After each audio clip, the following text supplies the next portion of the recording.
Jussie Smollett's hate crime story begins to utterly collapse. President Trump prepares to declare a national emergency, and the 2020 Democrats move even further to the left. I'm Ben Shapiro. This is The Ben Shapiro Show.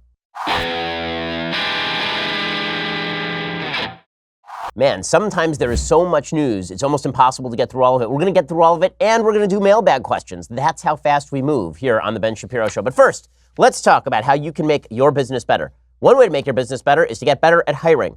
There's only one place you can go where hiring is simple, fast, and smart, a place where growing businesses connect to qualified candidates. That place is ZipRecruiter.com/dailywire. Multiple job sites, stacks of resumes, a confusing review process. All that stuff used to make hiring a dumb process, but not with ZipRecruiter.com/dailywire. ZipRecruiter sends your job to over 100 of the web's leading job boards, but they don't stop there. With their powerful matching technology, ZipRecruiter scans thousands of resumes, and they find the people with the right experience and then invite them to apply to your job. As applications come in, ZipRecruiter analyzes everyone and spotlights the top candidates, so you never miss a great match. ZipRecruiter is so effective that 80% of employers who post on ZipRecruiter get a quality candidate through the site within the very first day. And right now, my listeners can try ZipRecruiter for free at this exclusive web address, ZipRecruiter.com/dailywire. That's ZipRecruiter.com/dailywire. ZipRecruiter.com/DAILYWIRE. ZipRecruiter is indeed the smartest way to hire. There's a reason we use it here at Daily Wire when we are looking for new job candidates. We are constantly hiring, which means we are constantly using ZipRecruiter.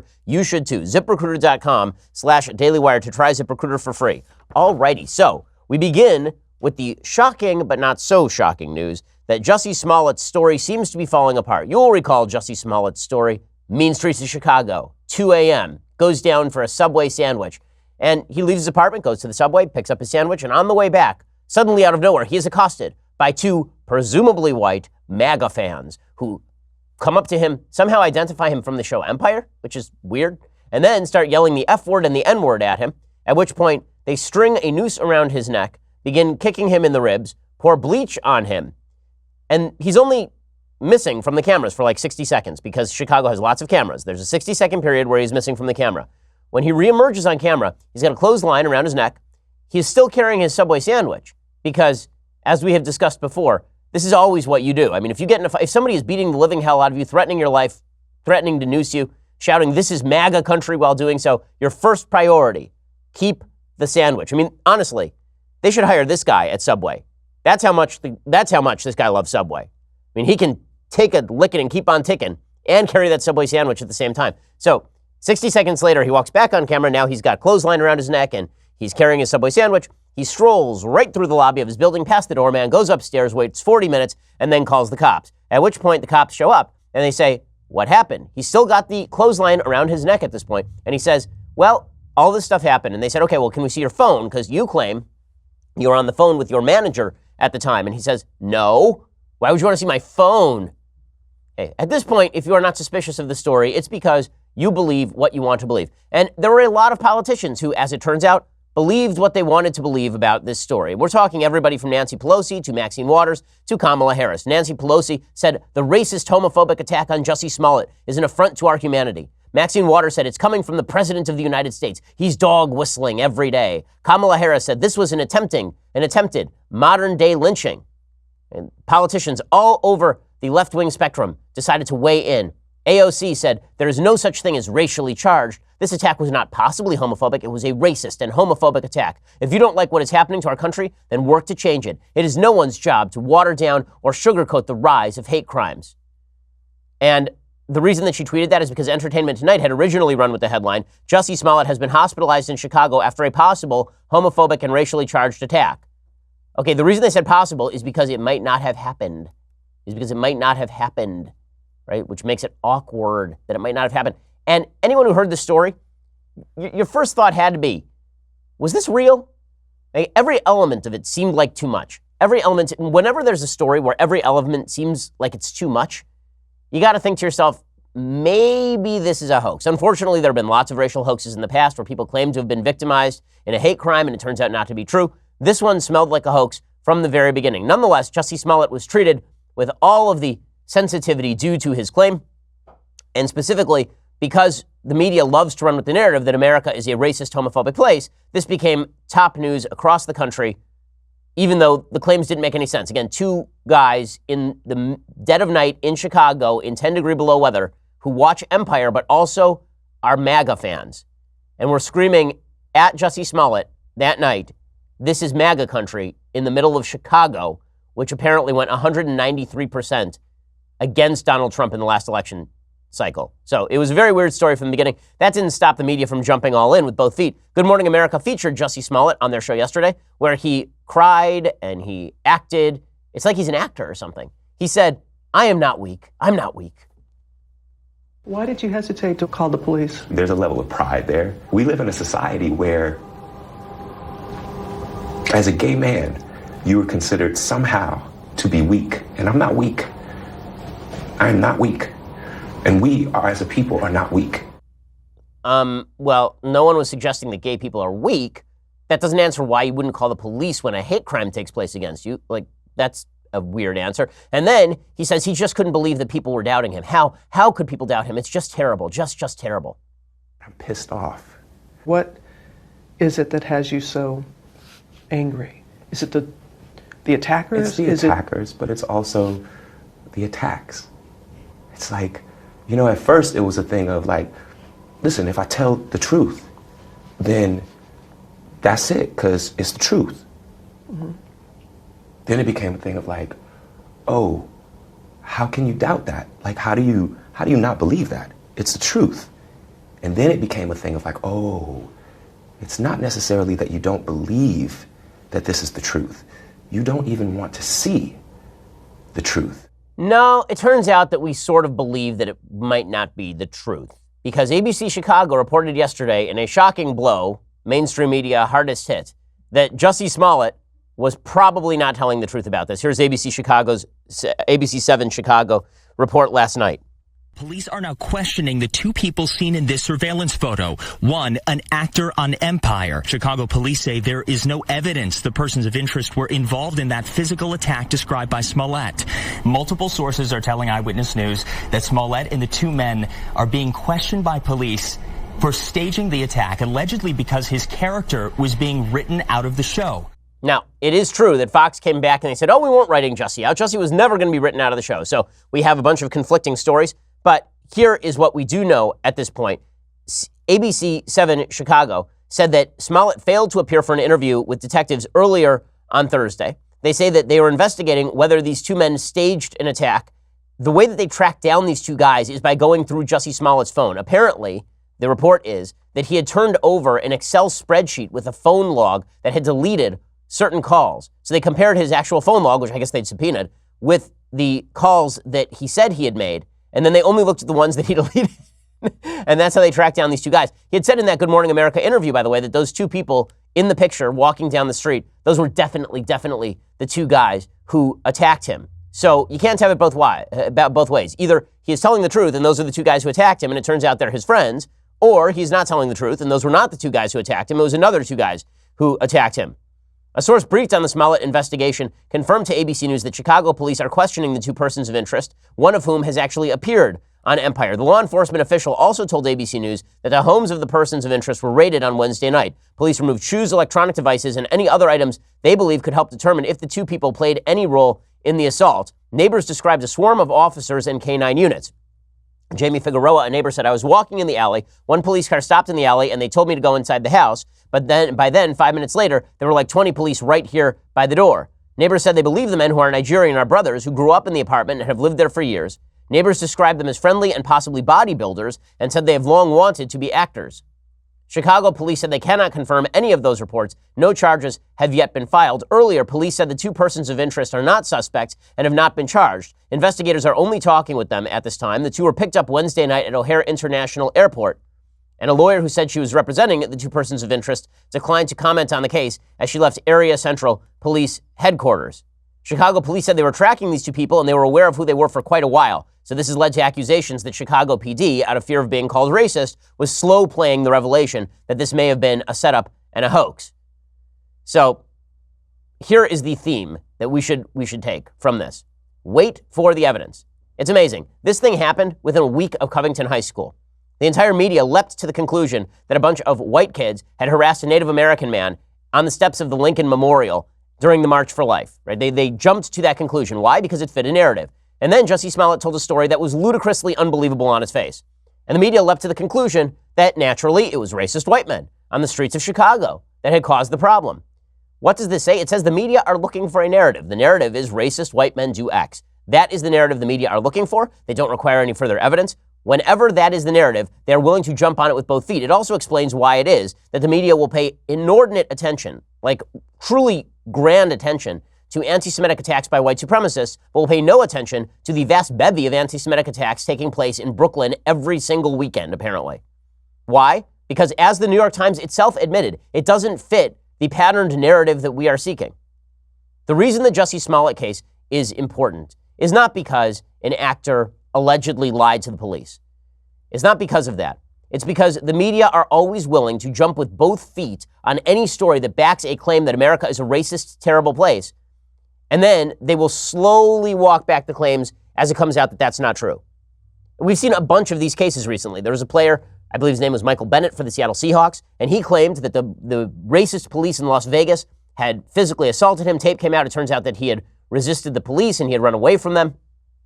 These sorts of cases do happen, which is why the appropriate thing to do now, in a time where people do fib for media attention, where people do know what the media wants and then spoon feed those narratives to the media, and where the media are willing to run with those stories, the best thing you can do on any story, it's something that I'm learning, I think everybody is learning, you gotta wait 48 hours for anything. You gotta wait 48 hours for anything. If a story seems too good to be true, unless it is confirmed by a wide variety of sources, you have to wait 48 hours. Because there's a very good shot that within 48 hours, the entire story will collapse. This happens to be true with racial hoaxes, but it's true across a wide variety of stories, as I'll explain in just a second. First, let's talk about how you can save on legal bills this year. If you're determined to start a business or secure your family's future in 2019, it's easy to get distracted by hurdles that pop up along the way.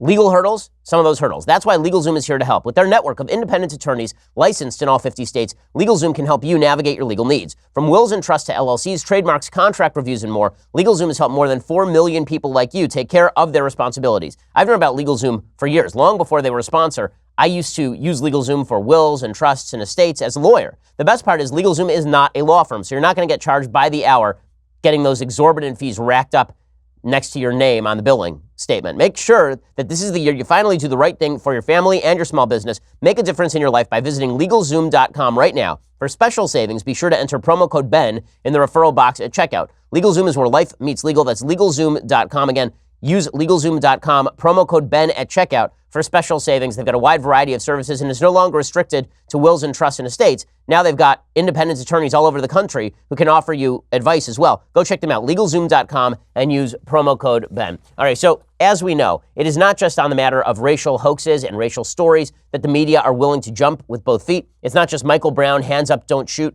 It's not just that stuff. It is also with regard to President Trump. It's why we have seen multiple false stories about President Trump debunked over the past several years. CNN, you will recall, ran with a story about President Trump suggesting that Donald Trump Jr. knew in advance about WikiLeaks leaks and that he was coordinating in advance about it, and then CNN had to walk back the report. McClatchy ran with a report that Michael Cohen was indeed in Prague meeting with Russian agents. They never walked that report back, but there's still no evidence to support it. Whenever the media leap on a story that seems so spectacular that it backs every aspect of what they want it to back, your first response should be, hold up a second. Just hold up. Maybe it's true. Maybe it's true. Maybe it all turns out to be true. But it is not racist. It is not homophobic. It is not bad. In fact, it is quite good for us all to take a deep breath and say, let's wait for the facts to come in before we jump. We live in a media environment, however, in a political environment where even the act of waiting is now considered a sin. It's a serious problem. We have a serious disincentive to do the responsible thing and wait for the story. If you jump on the story and you happen to be right, then it's, look, the reason you're right is because your worldview is right. The reason that you knew that this story was true is because your worldview has been verified. And if you wait, then we say, the reason you're waiting is because you're not sensitive enough to the needs of a particular community. So if the Jussie Smollett story came out and you said, you know what, I got some questions about it, then you were castigated as a racist and a homophobe just for saying that you want to wait for some answers. Like Jussie Smollett knew that. That's why he said that on Good Morning America. That's why he said he was bewildered by people who were asking questions. The question really should have been, what sane person believed every aspect of that story from the start? Now again, maybe it happened the way he did, but without any evidence, I'm supposed to believe that two MAGA-hatted guys on the streets of Chicago at 2 a.m. attacked an Empire actor they identified from the show, wound clothesline around his neck, poured bleach on him, and then allowed him not only to escape with his life, but with his Subway sandwich? I was supposed to believe that. Otherwise, I was part of the patriarchy or something. It's absolute silliness. So, once again, the media crapped the bed, and I don't think that we should be particularly surprised about that. Okay, meanwhile, the President of the United States is prepared today to sign into law a new budget deal. The budget deal is not good. There's a lot of garbage in this budget deal. Conservative Review has a great piece by Daniel Horowitz going through what exactly is in this budget deal. He says the process is indefensible. It is immoral from any ideological perspective to vote on an 1,100-page omnibus with new provisions on immigration amid a border crisis, which of course is true. I've talked at length before about how I think it violates the very nature of constitutional government to provide massive omnibus packages to the president. Every bill was supposed to be designed separately. Every bill was supposed to come up for a vote, and then the president had the ability to veto. The reason that the line item veto even became an issue over the last 30, 40 years is because Congress routinely would put together crap sandwiches and then tell the president to either sign the crap sandwich or veto the crap sandwich. That's not how bills used to work. So what exactly is in this thing? Well, according to Daniel Horowitz over at CR, who has a really good review of it, he says less of a wall than even what Democrats agreed to. Trump originally demanded $25 billion for the wall. Then he negotiated himself down to $5.6 billion.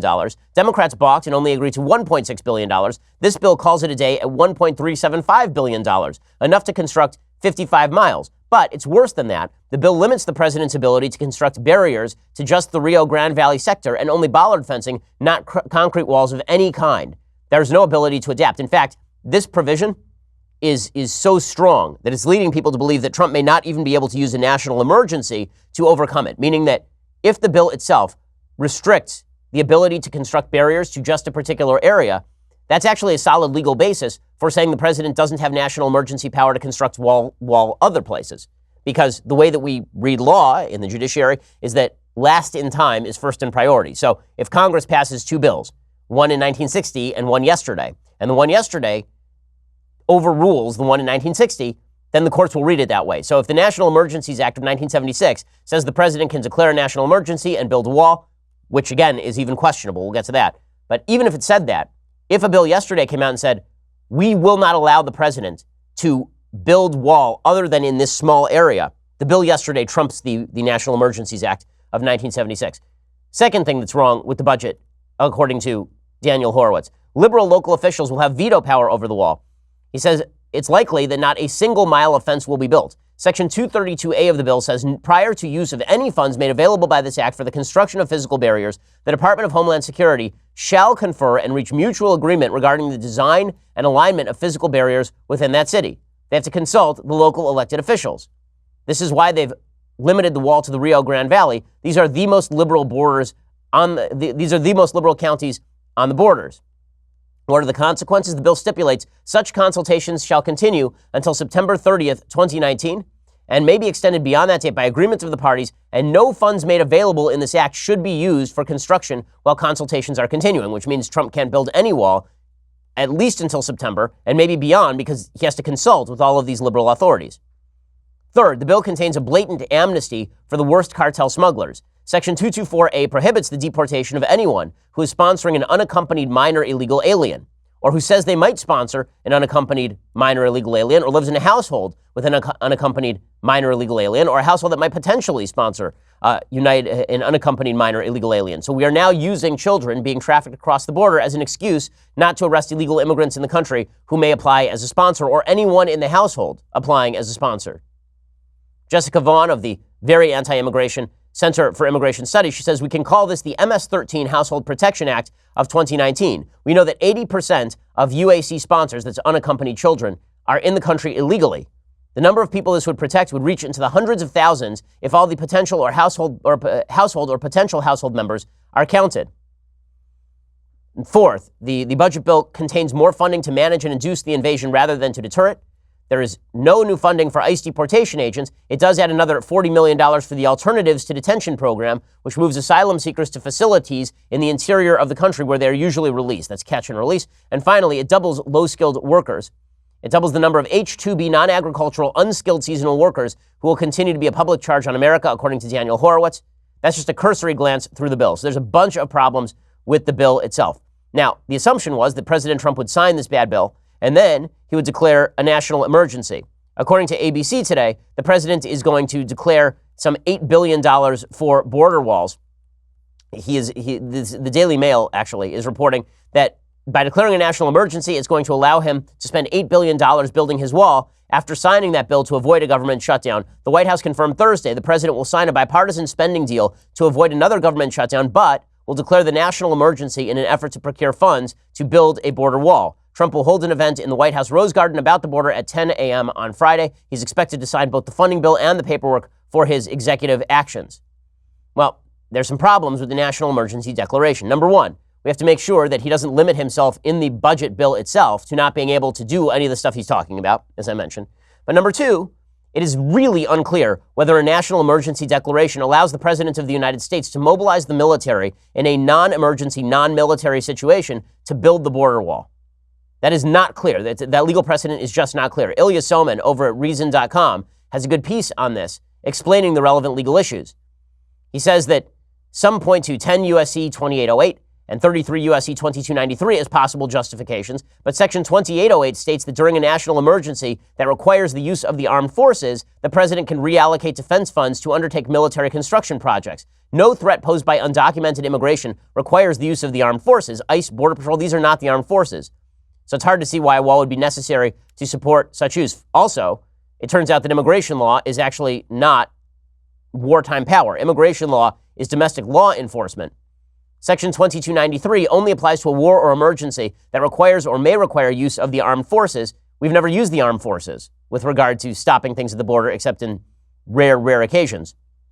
Another federal law allows the military to condemn property for various purposes like fortifications, but funding has to be appropriated by Congress to that purpose. As I said yesterday, the best provision of law for the president is the provision of law 10 U.S.C. 284 that suggests that the president can declare certain drug corridors and then build fencing along those drug corridors. But the idea that he has some widespread national emergency power, and he's not actually expanding current national emergency power, I think is foolhardy and opens the door to precedent. I'll explain in just a second. First, let's talk about your sleep quality. There's nobody on the planet like you, so why would you buy a generic mattress built for somebody else? Helix Sleep has built a sleep quiz. It takes 2 minutes to complete. They use the answers to match your body type and sleep preferences to the perfect mattress. Whether you're a side sleeper or a hot sleeper, whether you like a plush or firm bed, with Helix, there's no more guessing and no more confusion. Just go to helixsleep.com/Ben. Take their 2-minute sleep quiz. They will match you to a mattress that will give you the best sleep of your life. For couples, Helix can even split the mattress down the middle, providing individual support needs and feel preferences for each side. They've got a 10-year warranty, and you get to try it out for 100 nights risk-free.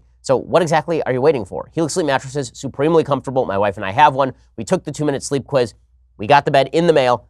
We popped the mattress on the frame.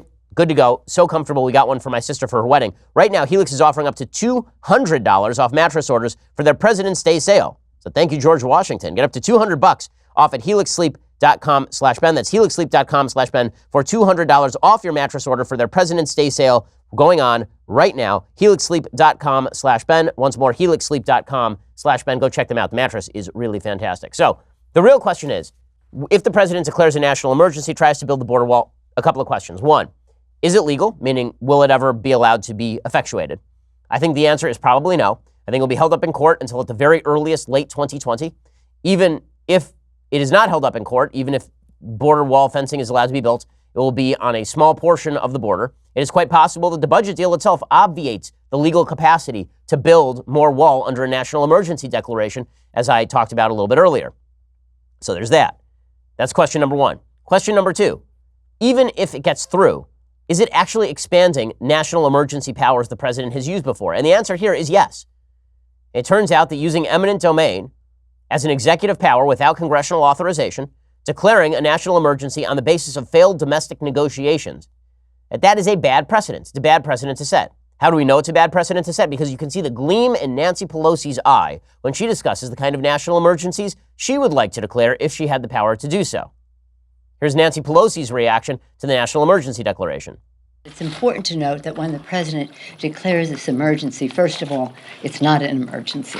What's happening at the border? It's a humanitarian challenge to us. The president has tried to sell a bill of goods to America. The president is doing an end run about Congress, about the power of the purse. You've heard me say over and over again, Article 1, the legislative branch, the power of the purse, the power to declare war, many other powers listed in the Constitution, and, of course, the responsibility to have oversight.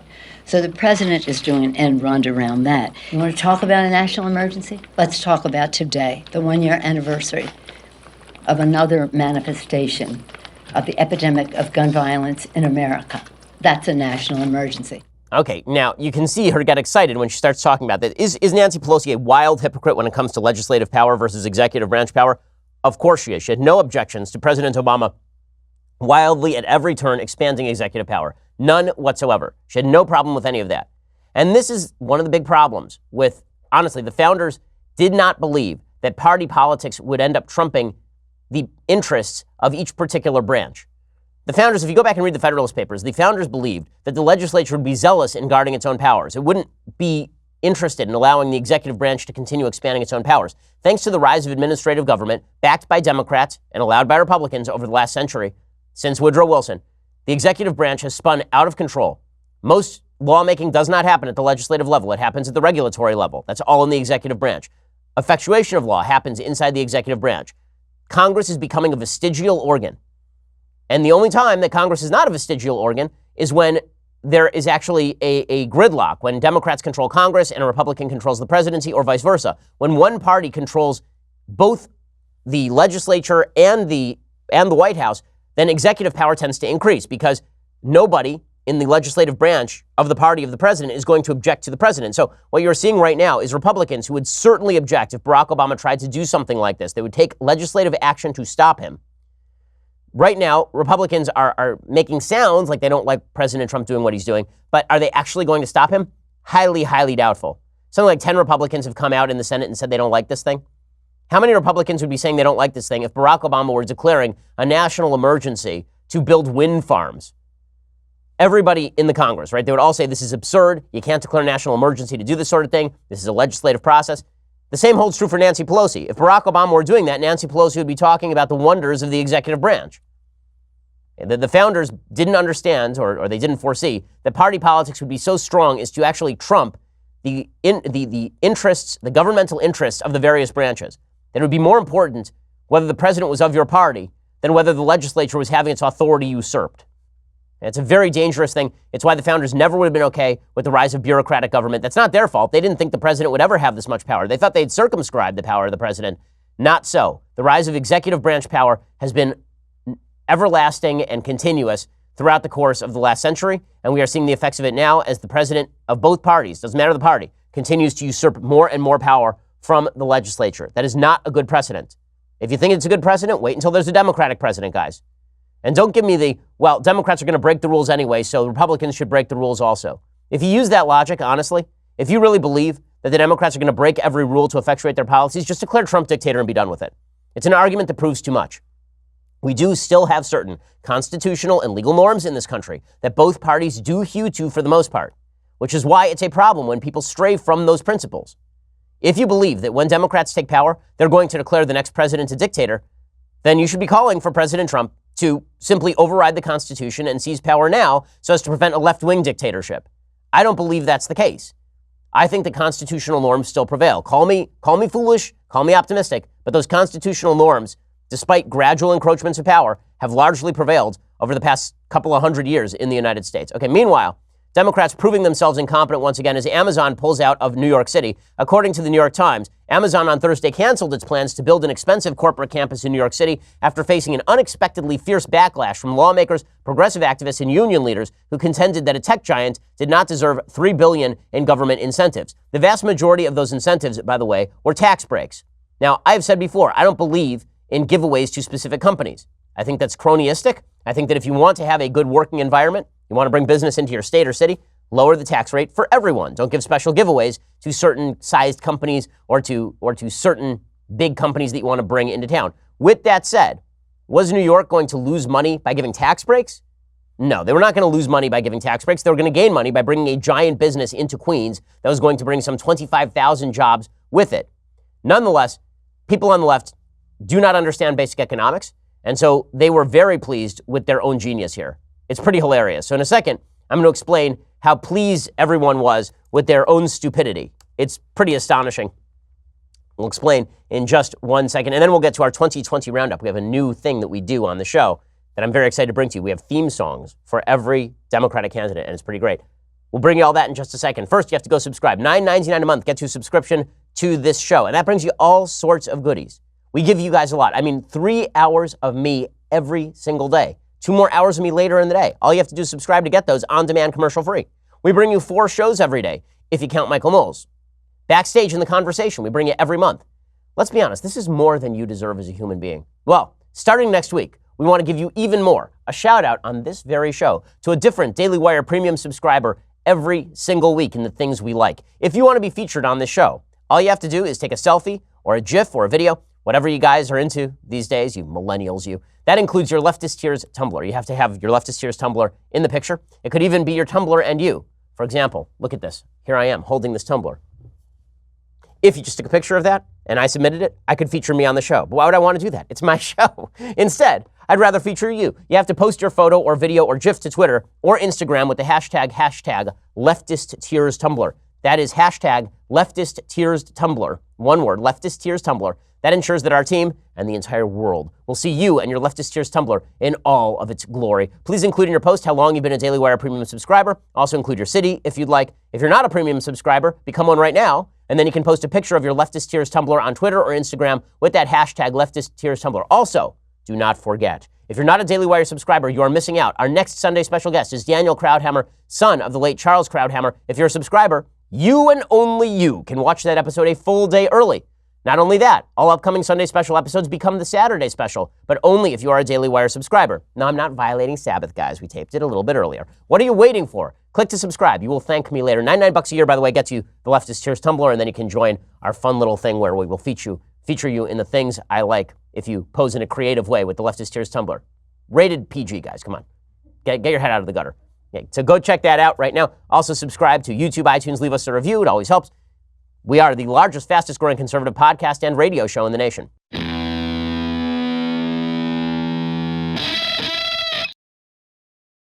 Alrighty, so Amazon was getting mostly tax breaks to come to New York City. There were certain cash grants that they were getting because they qualified under already applicable law in New York for these cash grants, which they shouldn't have these cash grant programs. But leftists were very angry because they don't like Amazon. The reason they don't like Amazon is because Amazon is big and Amazon is successful and Amazon provides jobs. Now, who doesn't actually like Amazon? The answer in New York City is pretty much no one. By polling data, the vast majority of people in New York City were very much in favor of Amazon moving into the city. That includes some 80% of Hispanics, 71% of blacks, and 52% of white people. In fact, it was only white people who were even mildly divided on the issue. It was not minorities. Minorities were like, hey man, jobs. Right? I mean, why not? It was mostly white people who are too prissy to have Amazon move in. You know, the hipsters, like, oh no, Walmart's coming to town. The mom and pop stores are going to go out of business. As opposed to everyone else who's like, great, Walmart's coming to town. Jobs. Cheap stuff. Unbelievable. So AOC, who, believe it or not, has an economics either major or minor, still unclear on this, from Boston University, which means that Boston University should be shut down until we know what the hell is going on. AOC explained her excitement at thrusting out a company from her district that would bring some 25,000 jobs to her district. She's a genius. I'm telling you, she's a genius. So much freshness, so much faceness.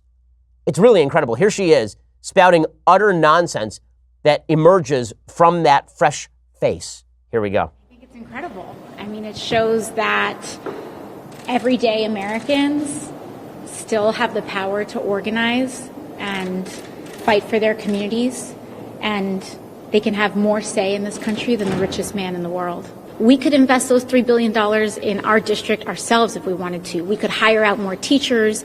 We can fix our subways. We can put a lot of people to work for that money if we wanted to. There was no guarantee that those jobs were for the New Yorkers that were here. I think that we can absolutely come together to create an economic plan that actually invests in New Yorkers. There are a few problems with what she is saying. Problem number one, I love when she says, we could take those $3 billion and we could spend them here. No, you can't. No, you can't. Let me explain, because you're stupid. Well, I'll explain very slowly using small words in clipped sentences. Here's how a tax incentive works. I come to your town and you say, instead of charging me a 30% tax, you will charge me a 20% tax. I then bring my company and I pay a 20% tax on my income. The city is richer, for I am now paying a tax. If I were not in the city, the tax would not be paid. If you instead say, listen, I'm going to raise that tax back up to 30%, and I say, okay, fine, I'm out. You don't then get to claim that that 10% tax difference is money that is in your pocket. I'm not there to pay the tax. What the hell are you talking about? This is so, it's not just economically illiterate, it is mathematically and logically illiterate. It doesn't make any sense at all. It is the equivalent of me walking into a pizza store with a coupon that says $5 off, and I show it to the guy at the counter, and it was a $20 pizza, and now it's a $15 pizza, and I give him the coupon, and he says, you know what? We don't accept that coupon anymore. I say, you know what? I'm out. And I walk out, I go across the street, I buy a pizza there. And then the guy turns to his manager and he says, I just made us $20. No, you didn't. I didn't give you any money. What are you talking about? Oh my God. Even Andrew Cuomo, who is just a dummy, even he was like, what are you guys doing? Are you guys crazy? Are you crazy? I just say this stuff for a laugh and you guys say it for real. The hell's wrong with you? He issued a statement saying Amazon chose to come to New York because we are the capital of the world and the best place to do business. However, a small group of politicians put their own narrow political interests above their community. Why don't you name names, Governor? Go for it. Let's hear it. Who were these people who would put their own political interests above the needs of their community? Bill de Blasio, who's a commie, he then blamed Amazon for pulling out of the deal, which was hilarious. So he originally was like a big fan of the deal, and then he's like, no. The deal's bad. You know why? Because Amazon, if Amazon really cared about New York, they'd pay whatever tax we laid on them. The New York Times has a piece today from some moronic columnist suggesting that New York just won a victory over Amazon. See, when you offer incentives to a giant company to come to your city and provide jobs, and then you throw them out, that's not actually a victory. You're no better off than when you started. But the beautiful thing about being on the left is that nothing you ever say has to make any sense. It's like, truly, this makes no sense. Like, from any perspective, it doesn't make any sense, but that's okay, because being on the left means pandering to the worst instincts and dumbest people among us, apparently, or at least the dumbest ideas among us. Okay, so which brings us to our 2020 update. Now, we have a new thing. There are too many Democratic candidates, just too many. There are 1,192, one for each page of the budget bill. Democratic candidates in 2020. So to try and keep them straight, we have added theme music for all of the various Democratic candidates, and this allows us to bring you updates. So here's our 2020 radicalism update. We begin with Senator Elizabeth Warren.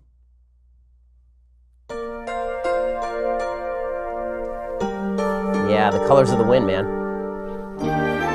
So she tweeted out about Amazon, quote, Amazon, one of the wealthiest companies on the planet, just walked away from billions in taxpayer bribes, all because some elected officials in New York aren't sucking up to them enough.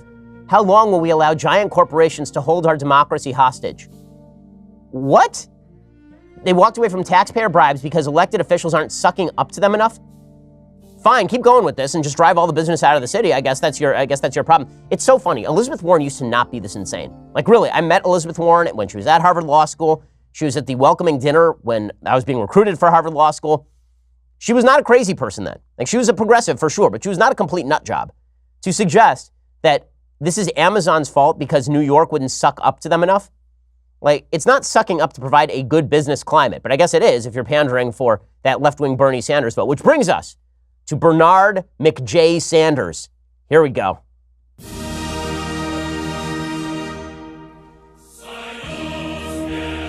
That is the Soviet national anthem for those keeping track at home. So, Senator Bernie, he loves that song, by the way, sings it shirtless in the Soviet Union, the whole deal. Senator Bernie Sanders reached out to Representative Ilhan Omar on Tuesday to offer his support and amid criticism from both Democrats and Republicans that the progressive freshman lawmaker trafficked in anti-Semitic tropes on Twitter. Remember that time that Steve King lost his committee assignments from Republicans and everybody ran screaming away from him with their hair on fire? Ilhan Omar says anti-Semitic things every 5 seconds, as we discussed on the podcast yesterday, and Bernie Sanders bear hugs her. Because this is what the progressive left has become. They are fine with anti-Semitism. They are cool with anti-Semitism. In fact, they think that anti-Semitism meshes well with the socialist perspective on the world because Jews are too successful. And because Jews are too successful, this means that they are part of the hierarchical free market structure that victimizes others. Bernie Sanders has long been anti-Israel. That's not a shock. A lot of folks on the left are. But openly embracing anti-Semites like Ilhan Omar, pretty amazing. Apparently, Bernie Sanders said, quote, "I talked to Ilhan last night to give her my personal support. We will stand by our Muslim brothers and sisters." Question, what makes you think that all Muslims are anti-Israel, anti-Semitic bigots? Isn't that a little bit judgmental, Senator? Okay, so there is your Bernie Sanders update. We have many more of these candidates, many more of them, and theme songs. So, next, Beto O'Rourke. So you'll remember the congressperson from El Paso. Here's Beto's theme song, man. Rad. So you'll recall that Beto O'Rourke, down on the Texas border, punk rocker, bangs in the eyes. Flip your hair, man. Beto O'Rourke, he did a rally next to President Trump the other day, and he talked about the border. And while talking about the border, he said that walls are bad and walls kill people, which led Representative Dan Crenshaw to say, well, dude, do you want to tear down all those walls? And Beto owned it like a bro, like a dude. Here he is saying, yeah, man, I'll tear down that wall because something and skateboarding. If you could, would you take the wall down now? Here. Yes. Like you have a wall. Absolutely. Knock it down. I'd take the wall down. And do you think the city, if there's a referendum here in this city, that would pass? I do. What? It's great. I remember. I'm old enough to remember when the New York Times actually ran a piece saying Republicans pounce. They keep saying Democrats are open borders fanatics. There's Beto, one of your Democratic front runners, saying that he would tear down an actual border wall that exists and has lowered the levels of illegal immigration. And he says that people in his city would vote to tear down that border wall also. Really? Keep running on that. Let's do that. Okay, on to Senator Kamala Harris, the narc from California.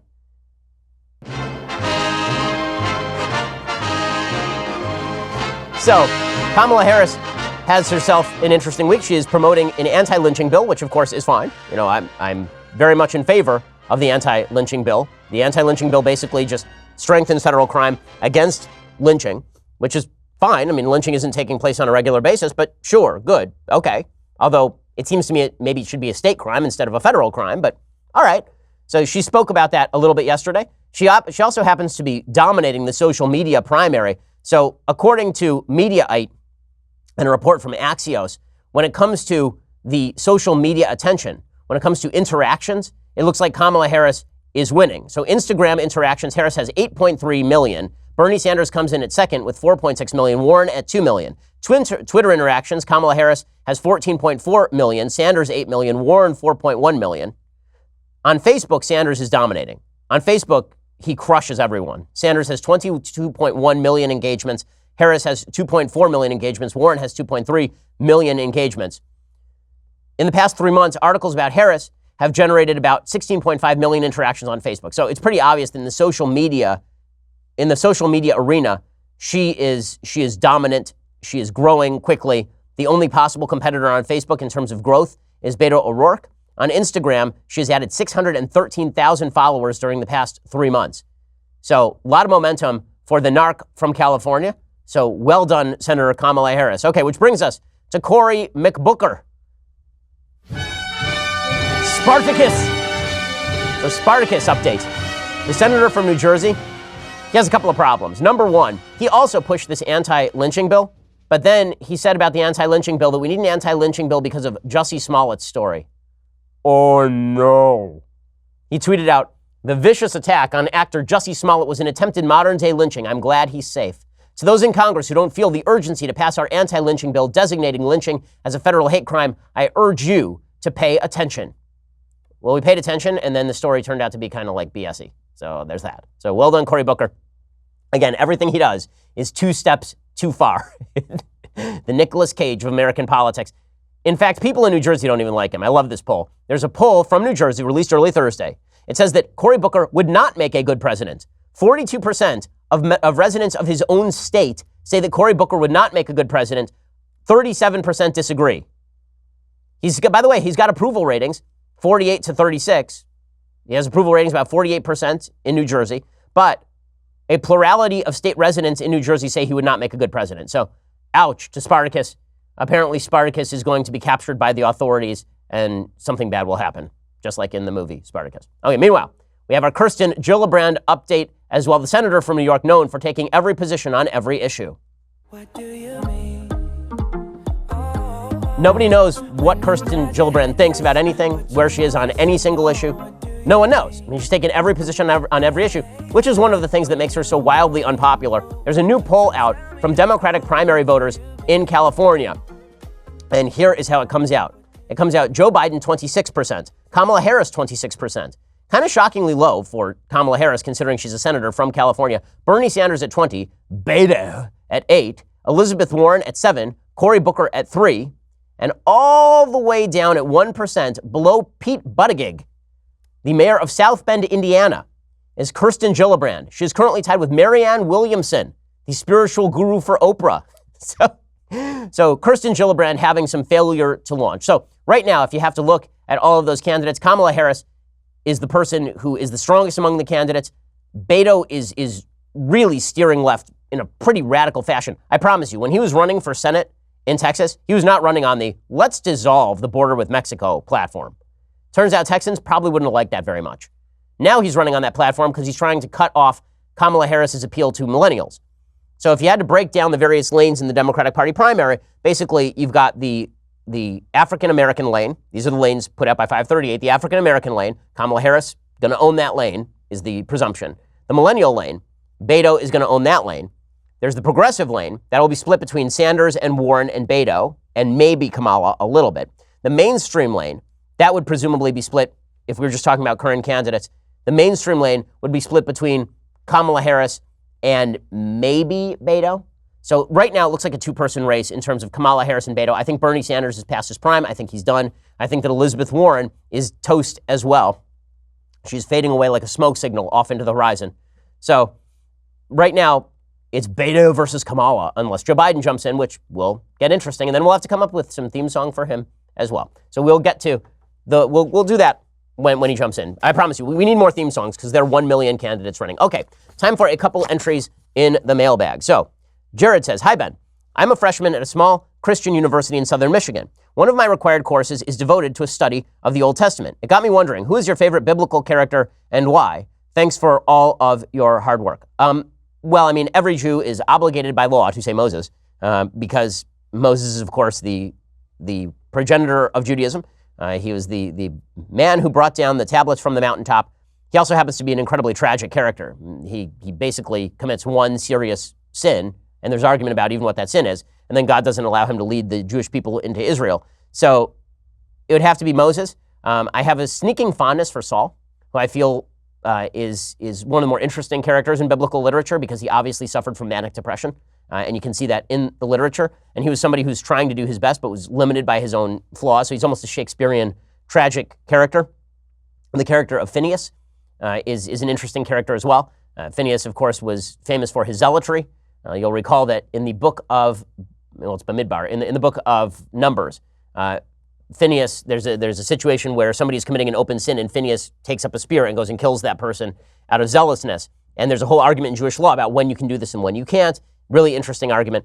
Those are a couple of my favorites. Joshua says, hi, Ben. I'm currently applying to medical school and I'm shocked by how new science has pervaded the entire process. When studying for the MCAT, I learned that the official AAMC, the company that makes the test, prep materials and practice exams essentially guaranteed a question stating that gender has no biological basis. The vast majority of secondary applications to school had a checkbox for if I identified as part of the LGBTQ community. There were leading interview questions to discuss how gender norms are different in other countries. Do you have any advice on how to approach this issue in medical school? Is it better to duck my head down until I practice or to be more outspoken throughout? Shabbat shalom. Well, I think keeping your head down is probably the smart move.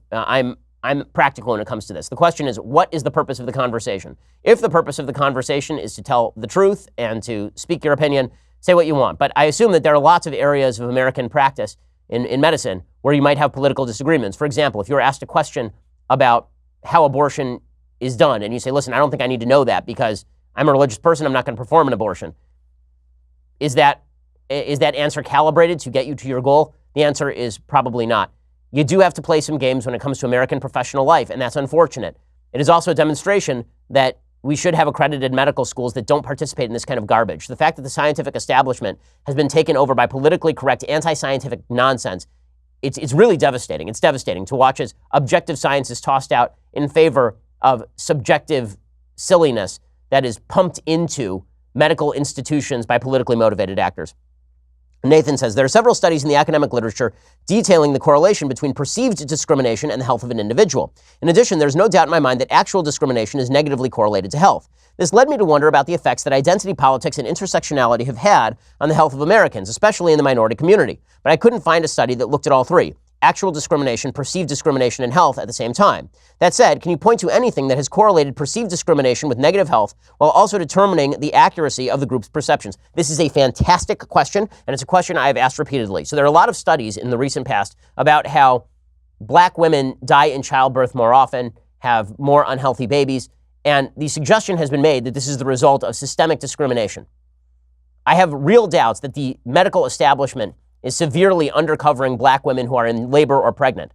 When there are higher maternal mortality rates, higher baby mortality rates in the black community, those things are largely linked to birth weight, and birth weight is largely linked to living style, what you eat and such, and also youth. If you're younger, if you're a teenager when you have a baby, you tend to have low birth weight problems.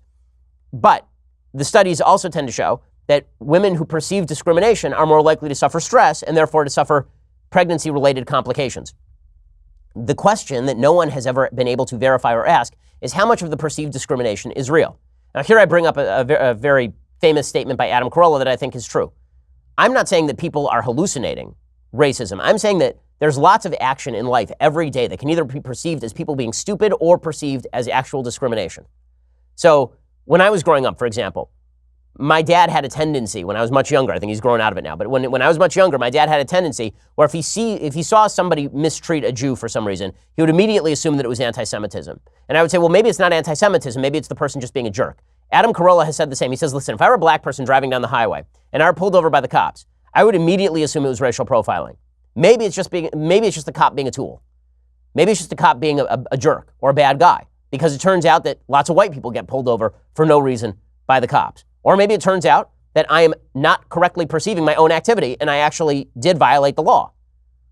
There's really no way, except for cases like murder, right, where there's a documented effect, to look at racial discrimination in, for example, the criminal justice system. The only way to match up police discrimination would be to match up, for example, the number of calls to the police describing purpose of a particular race to the number of arrests that are made by the police of a particular race. It turns out those percentages match up exactly. In other words, perception of human beings is notoriously unreliable, and studies that take as their basis that perceived discrimination equals actual discrimination are likely to be off by maybe an order of magnitude. I mean, it's a real social science problem. Gregory says, hey, Ben, while talking with my lady over some Sherry's berries yesterday, I had to eat some too. Indeed, Sherry's berries, phenomenal. Phenomenal. Oh, man. They have kosher chocolate, chocolatey goodness, unbelievable, mind-blowing. As we discussed the idea of possibly taking a vacation. We both put out some ideas, but couldn't really decide what is the best place for your money. Where do you believe, stateside or overseas, is the first place a young couple should spend some time to experience something different and maybe learn something new? Thanks. Well, I have to admit that I have not spent a ton of time abroad. I'm a big fan of the United States. The place that I thought was coolest that I had visited outside of Israel, which I have some religious reasons for thinking is pretty awesome. If you're a religious person, Israel's unbelievable. If you're a person who likes history and is a Christian or a Jew or Muslim, frankly, Israel is an amazing place to visit, an incredible place to visit. If you are a Catholic, if you love history, if you love culture, if you love art, I love Italy. Italy is spectacular. I've been to Italy with my wife. We went there for a week, and I was just blown away by it. It's fantastic. Florence is amazing. Rome is incredible. Italy is an astonishingly great place. So that's really cool. If you're just looking for a place to chill out, Hawaii is still the best place on earth. I am very glad the United States annexed it simply so I could vacation there.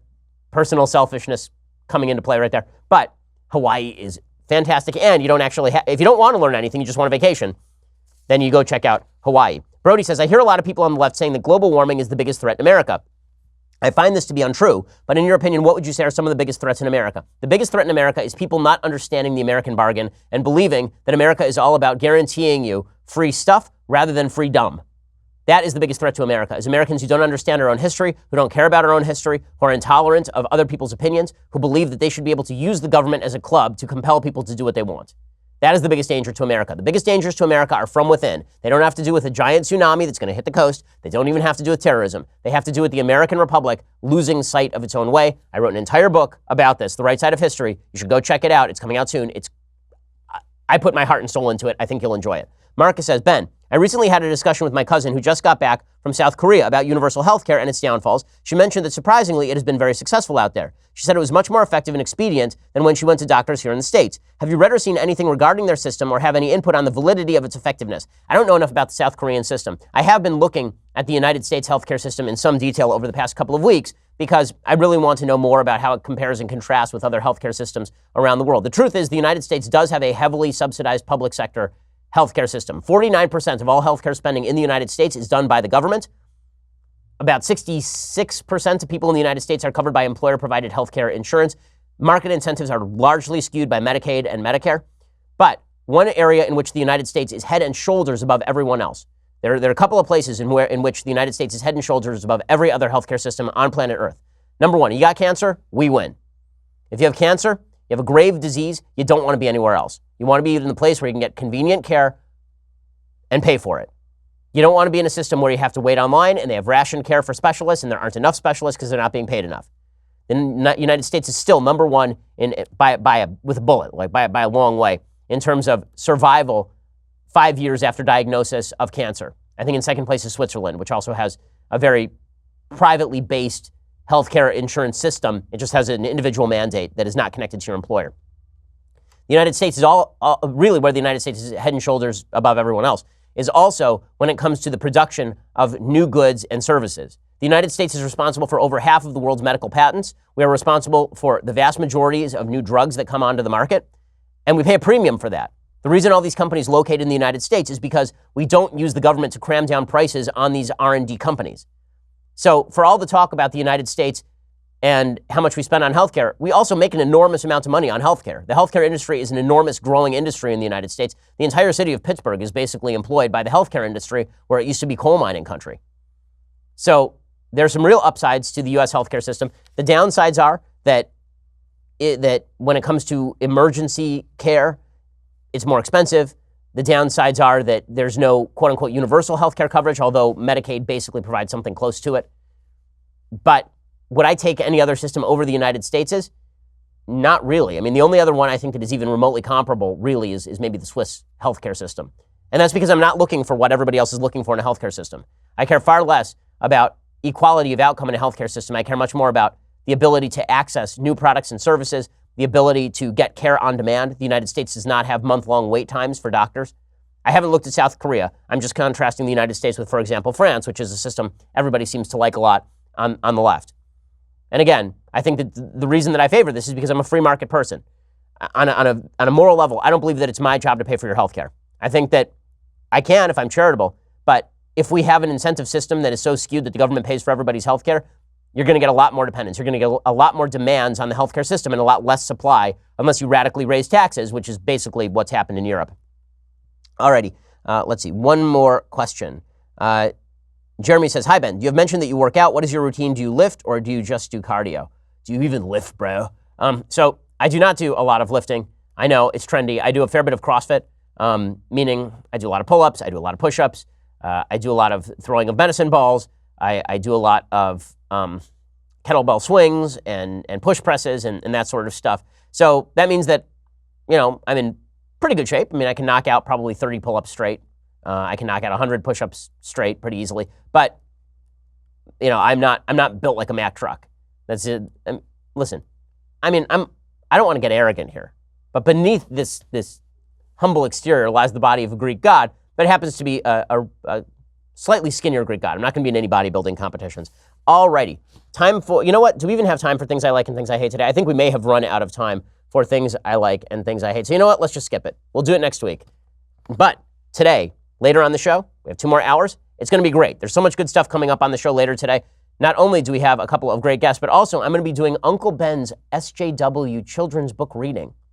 And it's fantastic. We did it last week. This week, we feature a book by Richard Scarry that is so politically incorrect, it will make minds melt for all the parents on the left, which is why they should read it, because it'll be good for them. We'll see you then. I'm Ben Shapiro. This is The Ben Shapiro Show. The Ben Shapiro Show is produced by Senya Villarreal, executive producer Jeremy Boring, senior producer Jonathan Hay. Our supervising producer is Mathis Glover, and our technical producer is Austin Stevens. Edited by Adam Sayevitz. Audio is mixed by Mike Caromina. Hair and makeup is by Jesua Olvera. Production assistant Nick Sheehan. The Ben Shapiro Show is a Daily Wire production. Copyright Daily Wire 2019.